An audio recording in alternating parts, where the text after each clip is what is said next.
নিত্যদিনের কাজ নিয়ে আমি অতসী তোমাদের সামনে হাজির হলাম আবারও একটা নতুন ব্লগের সাথে। তো সবাই কেমন আছো? আশা করি তোমরা অনেক ভালো আছো, আর ভগবানের আশীর্বাদে আমিও এখন সুস্থ আছি, বেশ ভালোই আছি। সকাল সকাল উঠে পড়েছি, আর উঠে দেখো ঘরবাড়ির অবস্থা একদম নাজেহাল। সুতরাং এগুলো এখন ফটাফট ঠিক করে নিতে হবে। আমার মতো এরকম ঘরের বউদের, যারা একমাত্র হাউসওয়াইফ, তাদের এই ঘরটাই সুন্দর থেকে আরও সুন্দর কিভাবে করা যায়, সেটাই আমাদের প্রতিদিন চিন্তা হয়ে থাকে। আমি এটা বলছি না যে যারা বাইরে সার্ভিস করে তাদের এই চিন্তাটা থাকে না, অবশ্যই তাদের মাথাতেও থাকে। তাদের মাথাতে দুটো জিনিস কাজ করে, এক জবটাও তাদের সামলাতে হয়, প্লাস ঘরটাও। আর আমাদের যেহেতু জব অপশানটা আপাতত নেই, সুতরাং আমাদের একটা অপশান, তো সেটা আরও ভালো করা যায় কী করে, সেটাই মাথার ভিতরে সবসময় চলতে থাকে। সকালে উঠে দেখো ঝটপট উঠে পড়েছে। আজকে তোমাদের দাদা ভাইয়ের সকালে ডিউটি ছিল, ও 7:30 ট্রেনে বেরিয়ে গিয়েছে। তারপর থেকেই আমি কাজে লেগে পড়েছি। ঘর ঝাড় দেওয়া, ঘর মোছা, বিছানা তোলা, সব কিছু ফটাফট করে নিলাম। এখন যাব স্নান করতে। তো স্নান করতে যাওয়ার আগে দেখি বাবার ফুল দেওয়া হয়ে গিয়েছে। সেই জন্য আমি আর দেরি না করে সোজা গিয়েছিলাম স্নান করতে। স্নান করে জামা কাপড় মেলে উপর থেকে নিচে চলে এসেছি। এখন ওই ঘরে যাব, আর যেহেতু আজকে বৃহস্পতিবার, আর বৃহস্পতিবার মানে তোমরা নিশ্চয়ই জানো বাড়িতে একটা আলাদা পুজো যেরকম প্রতিদিন হয় সেই রকমই, কিন্তু বৃহস্পতিবার মানে একটা আলাদা সব কিছু হয়ে থাকে। যেমন ঘট পাল্টাতে হয়, প্লাস পাঁচালি পড়তে হয়, প্রসাদ রেডি করতে হয়, একটা আলাদাই ব্যাপার থাকে। তো দেখো সব ঠাকুরকে ফুল বেলপাতা দেওয়া হয়ে গিয়েছে, আর আমি দেখো ঘটও পেতে দিয়েছি। ঘরটা খুব সুন্দর করে আজকে ফুল দিয়ে সাজিয়েছিলাম, লাল ফুল, সাদা ফুল। কি বলো তো, এখন ফুল তো আর খুবই কম ফুটছে গাছে, বর্ষা পড়ে গিয়েছে, অতটাও ফোটে না। তারপরেও আমাদের গাছে বেশ ভালোই ফোটে। তা আগে একটা মাসিমণি ছিল, তাদের গাছে বেশ সাদা ফুল ফুটতো, মা নিয়ে আসতো অনেকটা করে। বাট এখন আর তাদের গাছে না ফোটে না, সেই জন্য না অল্প করেই নিয়ে আসে।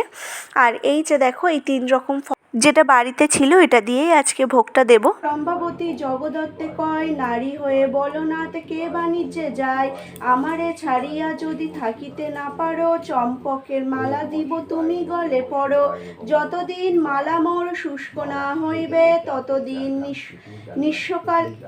নিষ্কলঙ্ক আমারে জানিবে, আমারে জানিবে। স্ত্রী বাক্য শুনি জগদত্ত রাজি হইল, তরণী ভাসাইয়া সে যে বাণিজ্যেতে গেল, নানা রাজ্য নদ নদী পার হয়ে শেষে, বীর সিংহ রাজঘাটে আসে অবশেষে, জগদত্ত রাজভেট বাজারে দানিল, চম্পকের মালা রাজা দেখিতে পাইল, মালিনীরে ডাকি রাজা বলিল তাহাই, চম্পকের মালা তুমি পাইলে কোথায়, আমারে মালা না দিলে বা বণিকেরে, কি সাহসেরে মালিনী বঞ্চিলে আমারে। জগদত্ত শুনি তাহা মহারাজে কয়, পত্নী মোর এই মালা দিয়াছে আমায়, মালাগুণের কথা শুনো নৃপমণি, সুকালে এ মালা পত্নী হবে চিরিণী।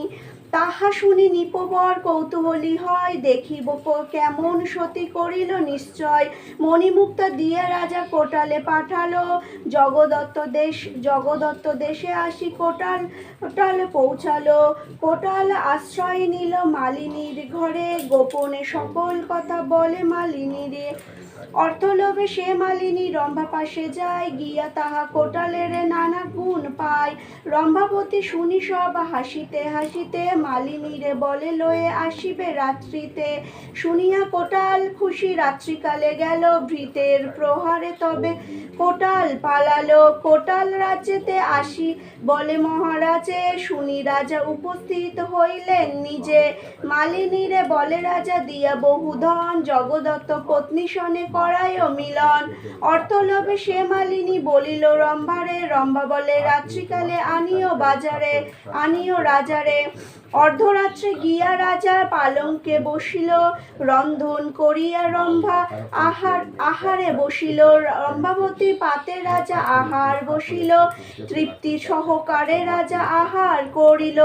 রাজা বলে কাছে এসো ওগো প্রাণেশ্বরী, রম্ভা বলে মহারাজ নিবেদন করি। পুত্র সম তুমি মোর উচ্ছিষ্ট খাইলে, অবান্তর কথা রাজা কেমনে বলিলে। এ কথা শুনিয়া রাজা মনে লজ্জা পায়, মা সম্বোধন করি রাজা ডাকিল তাহাই। নিজ রাজ্যে ফিরে রাজা জগদত্তে আনে, রম্ভা সহ জগদত্তে মিলান সেখানে। শক্তিপদ এই পালা রচনা করিল, মনের আনন্দে সবে হরি হরি বলো। মা লক্ষ্মীনারায়ণ পতি হরির বলো হরি বল। বল। মা লক্ষ্মীনারায়ণ পতি হরির বলো হরি বল।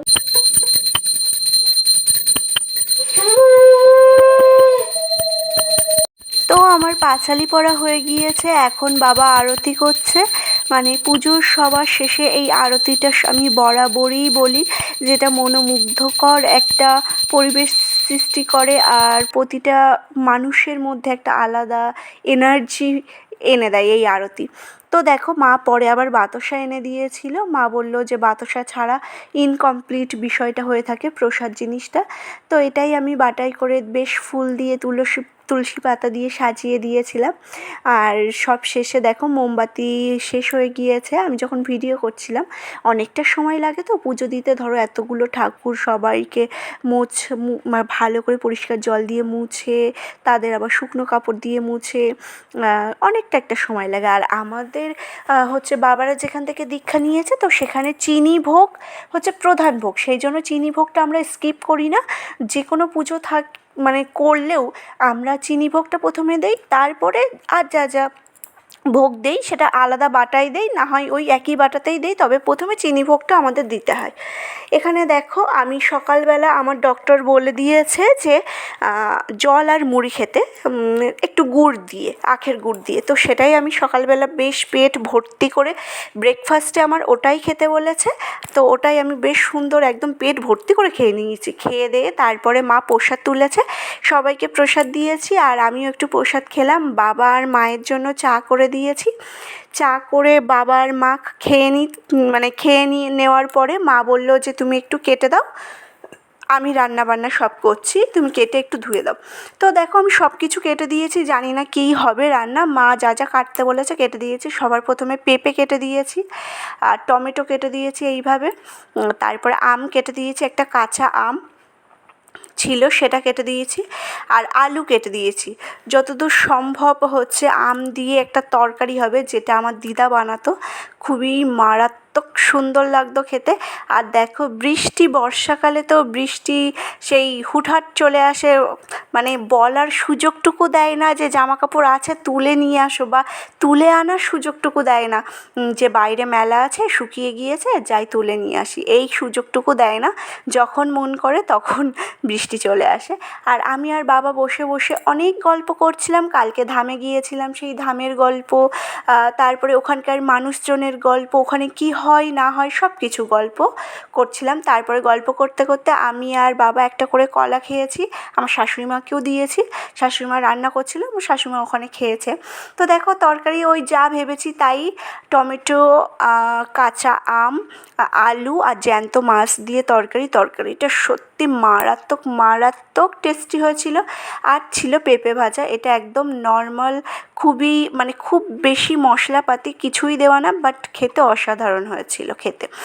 তো খাওয়া দাওয়া কমপ্লিট করে আমরা একটু ঘুমিয়েছিলাম। আমি 4টে সাড়ে 4টে নাগাদ ঘুম থেকে উঠে পড়ে আর ঘুম আসছিল না বলে আমি মা দুজন মিলে টিভি দেখছিলাম। টিভি দেখতে দেখতে 6টা বেজে গিয়েছে, সন্ধে হয়ে গিয়েছে। মা ঘর মুছে নিয়েছে, আমিও এই ঘর মুছে টুছে একেবারে স্নান করে নিয়েছি। স্নান করে সবাই মিলে চা খেলাম, চা খেয়ে আর টিভি দেখছি বসে বসে আর গল্প করছে। আর তোমাদের দাদাভাইয়ের ওর বাড়ি থাকলে একটাই ডিমান্ড হচ্ছে মাসাজ করে দিতে হবে মাথাটা, সেই জন্য ওর মাসাজ করে দিচ্ছিলাম। বাবা শুয়ে রয়েছে, আমরা সবাই এক ঘরেই বসে আমরা কমফোর্টেবলভাবেই সব কিছু করি, কোনো প্রবলেম হয় না।